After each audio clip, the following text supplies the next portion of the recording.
जीवन की एक आनंदता को प्रकट करने वाला सुयशा भगवान देव अधिदेव महादेव की भक्ति में लगती है और नंदीश्वर को भगवान शंकर के शिवालय में शंकर भगवान के मंदिर में स्थापित करवा देती है।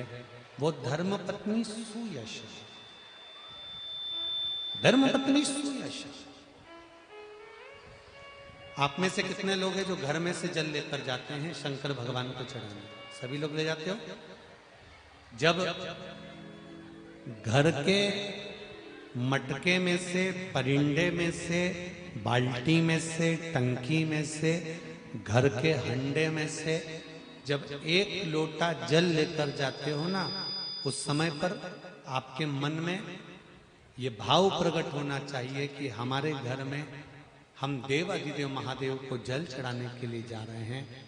हे शिव शंकर, अगर घर में पितृदोष है, कालसर्प दोष है, वास्तु दोष है, या मेरे घर के अंदर कोई भी दोष है, एक लोटा जल जब मैं आप पर समर्पित करूं तो मेरे देव अधिदेव महादेव हमारे घर के सारे रोग, दोष, बीमारी, कष्ट को दूर कर देना और तेरे चरणारविंद का जल देकर हमारे घर को पवित्र कर दे। तेरे चरणों का जल हमको प्राप्त हो जाए जिससे हमारा जीवन सार्थक हो जाए। घर से जल लेकर जाओ तो ये कहकर जाओ कि हमारे कुछ दोष होंगे पूर्व के, कुछ पाप कर्म होंगे पूर्व के, वो तेरे दरवाजे पर जल चढ़ाने से मिट जाएंगे। जब वहां से आओ तो थोड़ा सा जल लाते हो साथ में, थोड़ा सा जल कलश में 2 बूंद 4 बूंद जो भी तुम लेकर आते हो वो लाकर घर में छींटते हुए प्रवेश करो। क्यों?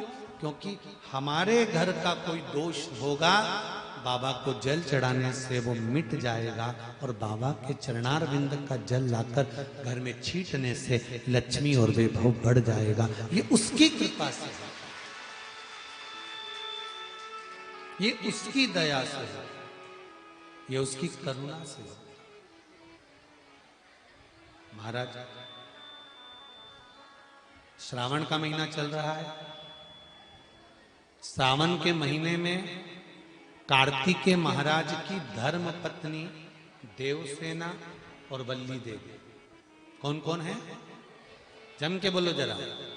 देवसेना और वल्ली।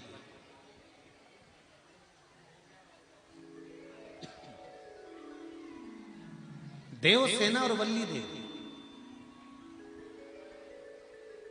ये कार्तिकेय महाराज की 2 धर्म पत्नी है। इन्होंने शंकर भगवान की आराधना कब करी थी? तो कहा जिस समय पर माता पार्वती शंकर भगवान के साथ में चौसर खेलती हैं और चौसर खेलते समय पर शंकर भगवान हार जाते हैं, नीलकंठ पर जाकर बैठ जाते हैं। नीलकंठ पर से भगवान शंकर कार्तिकेय जी से बात करते हैं। भगवान विष्णु स्वयं पासा बनते हैं, रावण निर्णायक बनता है और कार्तिकेय के कहने पर वापिस पुनः शंकर भगवान चौसर खेलने के लिए माता पार्वती के साथ बैठ जाते हैं। फिर वापिस